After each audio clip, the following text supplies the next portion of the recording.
بسم الله الرحمن الرحیم. السلام علیکم ورحمت الله وبرکاتہ. مرګرو زم سلمان شاه او تاسو ګوره پښتو نالج فیکټری. ملګرو ګرمي برداشت کول آسان کار نه دی.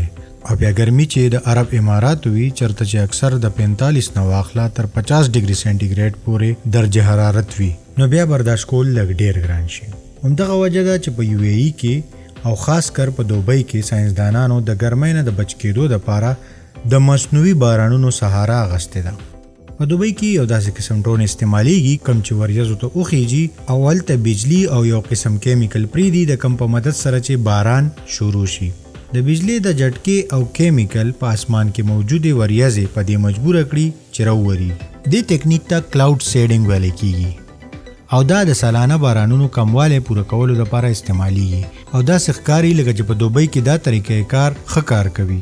کلاود سیډینګ د یو ای د $1.5 کروڑ پروجیکټ حصہ ده. د کوم مقصد چې په ملک کې بارانونه زیاتول دي.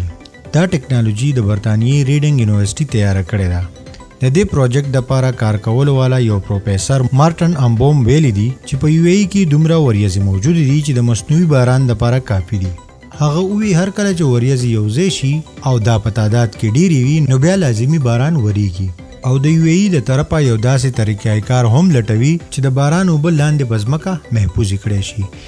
د دې مقصد لپاره په یو ای کې په 130 ډیمونو کار کیږي او به بعد 12 کروڑ کیوبیک میټر پورې جمع کولای شي. د یو ای د حکام مطابق په ډیرو ډیمونو او د اوبو د حفاظت لپاره تحقیقي کارونه روان دي. د کوم مقصد چې بارانونه سیده ډیمونو ته رسول دي.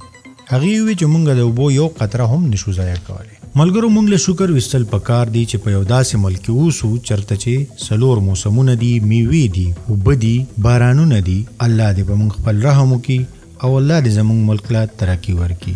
ملګرو کو ویډیو مو خوښ وي نو لایک او شیر لازمي کې او د خپل ځان او چار چا پیر خلکو ډیر خیال ساتي. سلمان شاه لورګي اجازه. الله پامان.